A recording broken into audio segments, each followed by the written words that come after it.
안녕하세요. 보내주신 자료들을 보니까 리드 AP 시험 준비에 그야말로 몰두하고 계시네요. 특히 입지 및 교통, 그러니까 로케이션 앤 트랜스포테이션, LT 카테고리에서 점수를 확실히 잡고 싶어 하시는 게 느껴져요. 아주 좋은 전략입니다. 우리가 보통 녹색 건물하면 뭐 단열재나 태양광 패널 이런 걸 떠올리잖아요. 근데 사실 그 모든 것보다 먼저 해야 하는 게 있어요. 어쩌면 가장 중요한 결정이죠. 바로 이 건물을 어디에 지을 것인가 하면 질문입니다. 네, 맞습니다. 프로젝트의 운명을 좌우하는 뭐랄까 첫 단추라고 할 수 있죠. 아무리 에너지 효율이 높은 건물을 지어도 모든 직원이 매일 차로 1시간씩 운전해서 와야 하는 곳에 있다면 그게 과연 지속 가능할까요?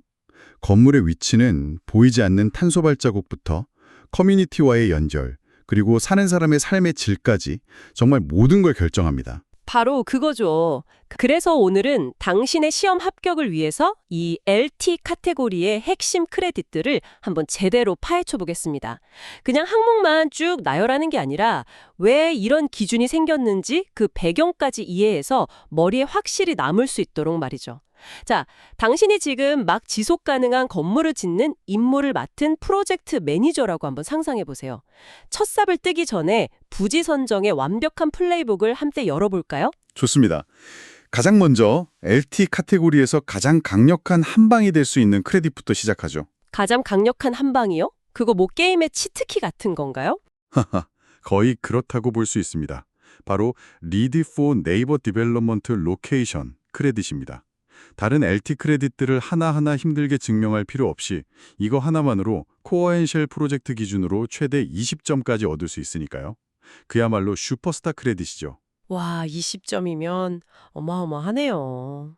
조건이 뭔가요, 그럼? 조건은요, 아주 간단해요. 프로젝트 부지가 이미 리드 ND, 즉 네이버 디벨롭먼트 인증을 받은 동네 안에 위치하기만 하면 됩니다. 이 크레딧의 의도, 그 인텐트는 명확하거든요. 부적절한 개발은 피하고 자동차 운행 거리를 줄여서 사람들이 자연스럽게 걷거나 자전거를 타도록 유도하는 거죠. 그러니까 이미 리드가 공인한 지속 가능한 동네에 우리 건물을 짓는다 이 말씀이시군요. 그 리드 앤디 인증을 받은 곳이라면 어떤 원칙들이 적용된 건가요? 자료에 보니까 스마트 성장이나 뉴 어버니즘 이런 용어들이 나오던데요. 아, 네. 좋은 질문입니다. 시험에 직접 나오는 건 아니어도 개념을 알아두시면 이해가 훨씬 쉬워요. 이걸 간단히만 말씀드리면 스마트 성장, 스마트 그로우스는 도시가 무분별하게 옆으로 퍼지는 걸 막자는 거고요. 대중교통 중심으로 좀 압축적으로 개발하자는 원칙입니다.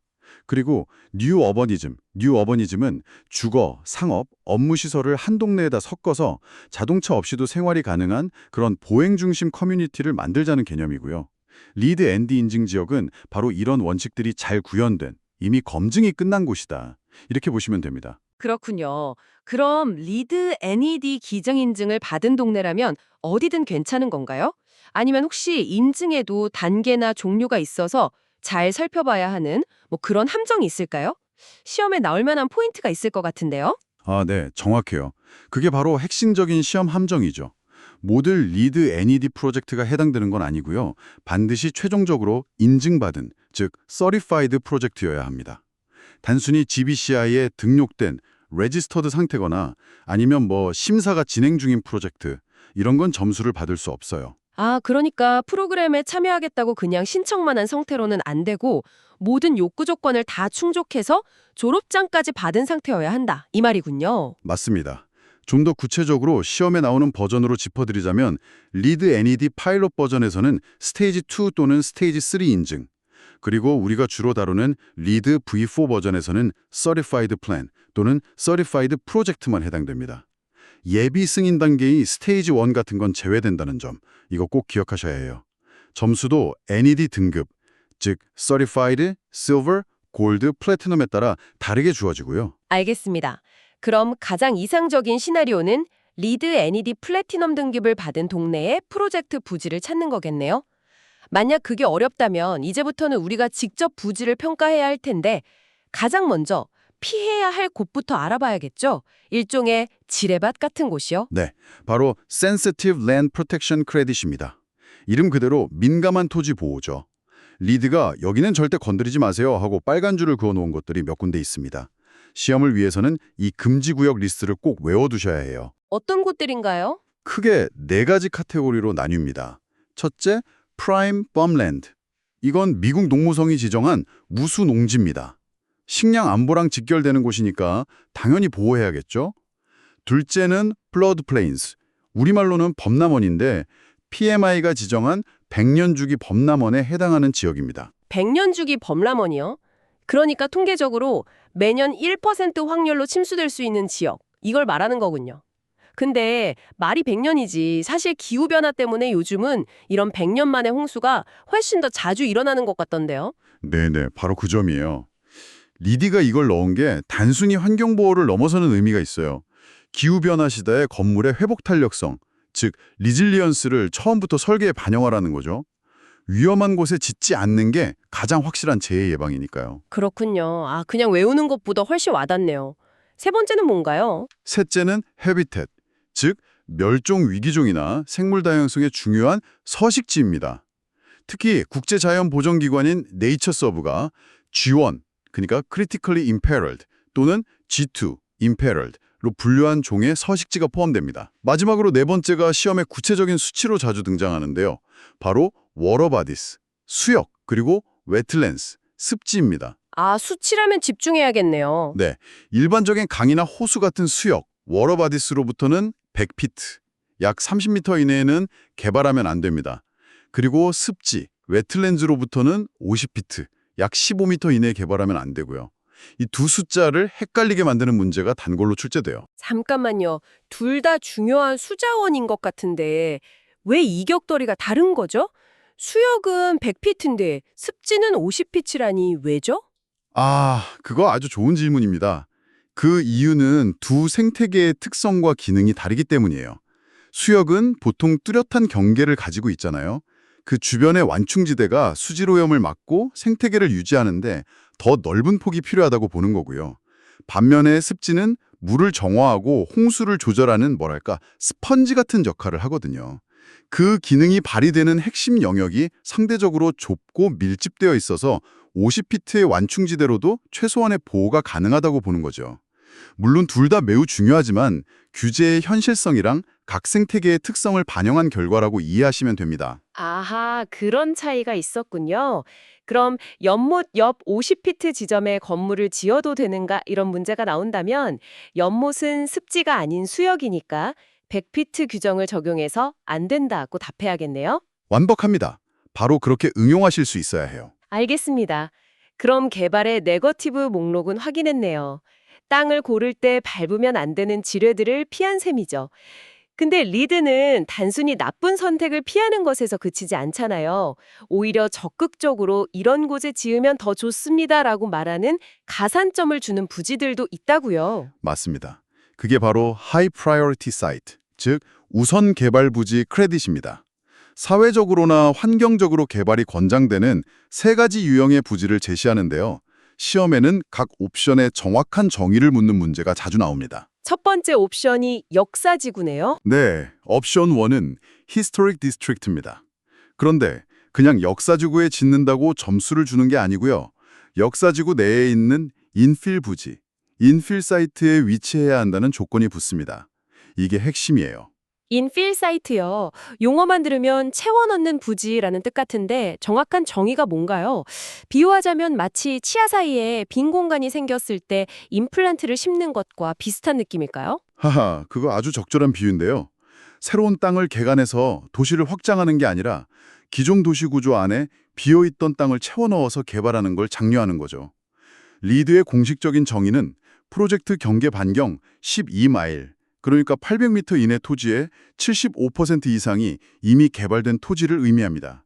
기존 인프라를 활용하고 도시의 무분별한 확산을 막는다는 점에서 아주 중요하죠. 그렇군요. 두 번째 옵션은 우선 지정 구역이고요. 이건 정부가 여기에 개발하세요 하고 콕 집어준 곳을 말하는 건가요? 네, 맞습니다. 옵션 2는 프라이어리티 데지기네이션으로 연방정부나 주정부 기관이 경제 활성화나 환경 정화 등을 위해 특별히 지정한 구역을 말합니다. 예를 들어 미국 환경보호청 EPA가 지정한 National Priorities List, 국가 우선순위 목록에 오른 오염지역이라든지 아니면 경제적으로 낙후된 지역을 지원하는 Federal Empowerment Zone 같은 곳들이 해당됩니다. 마지막 세 번째 옵션이 바로 그 유명한 브라운필드군요. 네, 옵션 3는 Brownfield Remediation입니다. 여기서 브라운필드는요, 과거 산업활동 때문에 유해물질이나 오염물질이 있을 가능성이 있어서 재개발이나 재사용이 좀 꺼려지는 부동산을 말합니다. 예를 들면 버려진 공장 부지, 아니면 폐주유소, 뭐 그런 곳을 생각하시면 바로 이해가 되실 거예요. 이런 땅의 오염을 정화하고 그 위에 새로운 건물을 짓는 프로젝트에 높은 점수를 주는 거죠. 아, 이건 정말 의미가 있네요. 단순히 새 땅에 멋진 건물을 짓는 게 아니라 과거의 유산 때문에 아무도 쓰지 못하던 땅을 다시 살려내서 커뮤니티에 돌려주는 거잖아요. 이건 거의 환경 복원 프로젝트에 가깝네요. 맞습니다. 제가 예전에 컨설팅했던 프로젝트 중에 오랫동안 방치됐던 폐주유소 부지를 작은 공원이랑 커뮤니티 센터로 바꾼 적이 있었어요. 토양에서 기름 성분을 제거하는 데에만 1년 넘게 걸렸지만 지금은 그곳에서 아이들이 막 뛰어노는 모습을 보면 이 크레딧의 진짜 가치를 느끼게 되더라고요. 단순히 점수를 따는 것 이상의 의미가 있죠. 정말 멋진 이야기네요. 자, 그럼 좋은 부지를 골랐습니다. 민감한 곳은 피했고 이왕이면 브라운필드 같은 우선 개발 부지를 선택했어요. 이제 리드는 우리에게 뭘 요구하나요? 이제 그 건물 혼자만 보지 말고 주변을 둘러보라고 합니다. 바로 Surrounding Density and Diverse Uses 크레딧입니다. 이미 인프라가 잘 갖춰진 곳에 건물을 지어서 새로운 도로를 내거나 상하수도를 까는 그런 추가적인 개발을 막고요. 또 사람들이 걸어서 많은 것을 해결할 수 있도록 유도하는 것이 목표죠. 주변의 밀도와 다양한 용도를 본다는 거군요. 아, 이 크레딧은 왠지 계산 문제가 나올 것 같은 느낌이 드는데요? 있는데 계산 방식과 기준을 정확히 알아야 해요. 옵션 1은 주변 밀도, Surrounding Density입니다. 프로젝트 경계로부터 반경 14마일, 즉 400m 내에 있는 기존 건물의 밀도를 계산합니다. 잠깐만요. 7DU acre, 0.5 FAR 같은 숫자들이 나오는데 솔직히 감이 잘 안 와요. 7DU acre면 어느 정도 밀도인가요? 우리가 흔히 보는 교외의 단독주택 단지 수준인가요? 아니면 좀 더 빽빽한 연립주택 단지 같은 느낌인가요? 아주 현실적인 질문이네요. 7DU acre는 Dwelling Units per Acre의 약자인데요. 1acre, 약 1240평당 7가구가 있다는 뜻입니다. 이 정도면 교외의 널찍한 단독주택 단지보다는 조금 더 밀도가 높은 타운하우스나 저층 연립주택이 모여있는 동네를 상상하시면 돼요. 그리고 0.5 FAR은 Floor Area Ratio, 우리말로는 용적률이죠. 대지 면적 대비 건물 연면적의 비율인데 0.5면 보통 1~2층짜리 상가나 저층 오피스 건물이 있는 지역의 밀도라고 볼 수 있습니다. 리드는 이런 최소한의 밀도를 갖춘 곳의 개발을 유도하는 겁니다. 아, 이제 좀 그림이 그려지네요. 그럼 두 번째 옵션은 다양한 용도에 관한 것이군요. 네, 옵션 2는 Diverse Uses입니다. 이건 건물 주출입구로부터 1마일, 즉 800m 보행거리 내에 얼마나 다양한 편의시설이 있는지를 평가합니다. 여기서 시험 포인트가 몇 가지 있어요. 어떤 것들이죠? 첫째, 시설 개수를 따라 점수가 달라져요.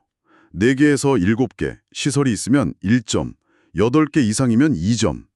둘째, 이 시설들은 최소 3개 이상의 다른 카테고리에 속해야 합니다. 예를 들어 은행, 서비스, 슈퍼마켓, 음식료품점, 도서관, 커뮤니티 시설처럼 종류가 달라야 한다는 거죠. 셋째, 이게 함정인데 같은 종류의 시설은 최대 2개까지만 인정됩니다. 아, 정말요? 그러니까 주변에 스타벅스, 커피빈, 투썸플레이스 이렇게 커피숍이 3군데 있어도 계산할 때는 2개로만 카운트한다는 거군요. 왜 이런 규칙이 있는 거죠? 리드는 커피를 싫어하나요? 하하, 그런 건 아니고요. 리드가 원하는 건 다양성이기 때문입니다. 온 동네가 카페로만 가득 차 있다면 결국 식료품을 사거나 은행 업무를 보려면 차를 타야 하겠죠. 다양한 종류의 편의시설이 골고루 있어야 진정한 보행 가능한 커뮤니티가 된다는 철학이 담겨 있는 겁니다. 그렇군요. 그리고 아까 밀도를 계산할 때는 반경 기준이었는데 이번에는 보행거리 기준이네요. 이 둘의 차이도 중요하겠어요. 반경은 그냥 직선거리지만 보행거리는 실제 길을 따라 걸어가는 거리니까 더 길 수 있잖아요. 바로 그겁니다. 시험에서 그 두 개념을 혼동하도록 유도하는 질문이 나올 수 있습니다. 옵션 1, 밀도는 14마일 반경. 옵션 2, 다양한 용도는 12마일 보행거리. 이 두 가지를 명확히 구분해서 기억하셔야 합니다. 하나는 새가 날아가는 길, 다른 하나는 사람이 걸어가는 길. 이렇게 생각하시면 쉬워요. 자, 그럼 오늘 논의한 내용을 한번 정리해 보겠습니다. 엘리트 카테고리에서 고득점을 받기 위한 일종의 의사결정 순서도 같은데요. 먼저 가장 쉬운 길인 LED ND 인증 지역을 찾아본다. 이게 최고의 한방 전략이 될 수 있고요. 네, 그게 가능하다면 다른 복잡한 계산은 할 필요가 없죠. 그게 아니라면 직접 부지를 찾아야 하는데 먼저 Sensitive Land Protection Credit의 4가지 금지 구역, 즉 지뢰밭을 피해야 합니다. 우수 농지, 범람원, 서식지, 그리고 수역과 습지. 그 다음엔 이왕이면 High Priority Site Credit에서 제시하는 브라운필드 같은 곳을 적극적으로 고려하고요. 맞습니다. 피할 곳은 피하고 가야 할 곳은 적극적으로 찾아가는 거죠. 마지막으로 그렇게 고른 부지 주변을 살펴서 Surrounding Density and Diverse Uses Credit의 기준을 만족하는지, 즉 이미 잘 형성된 커뮤니티와 얼마나 조화를 이룰 수 있는지를 확인해야 합니다. 이 모든 과정이 결국 지속 가능한 입지를 찾는 여정이네요. 그렇습니다. 시험을 위해 100피트, 50피트, 7DU acre 이런 숫자들을 외우는 것도 당연히 중요합니다. 하지만 이 모든 것들이 왜 필요한지 그 배경에 있는 큰 그림을 이해하는 것이 훨씬 더 중요해요. 왜 우리가 습지를 보호해야 하고 왜 도시의 밀도를 높여야 하는지를 진심으로 이해하면 그 까다로운 숫자들은 훨씬 더 쉽게 기억될 겁니다. 아, 정말 그렇네요. 결국 이 모든 크레딧들이 지속 가능한 개발의 핵심 원칙들을 담고 있는 거군요. 네, 시험 준비를 넘어서 이 내용을 당신의 것으로 만들 수 있는 생각할 거리를 하나 던져드리고 싶습니다. 한번 이렇게 상상해 보시면 어떨까요? 당신이 건물의 위치를 정하는 그 단 하나의 결정이 앞으로 수십 년간 그곳에서 일하고 살아갈 사람들의 출퇴근 습관을 어떻게 바꾸고 그들이 매일 걷는 양에 영향을 줘서 건강을 증진시키고 나아가 주변 상권의 경제적 활력에까지 어떻게 연쇄적인 파급 효과를 미치게 될까요? 이 LT 크레딧들은 단순히 점수를 위한 항목이 아니라 건축과 사회, 그리고 환경의 근본적인 관계에 대한 매우 깊은 질문을 우리에게 던지고 있습니다.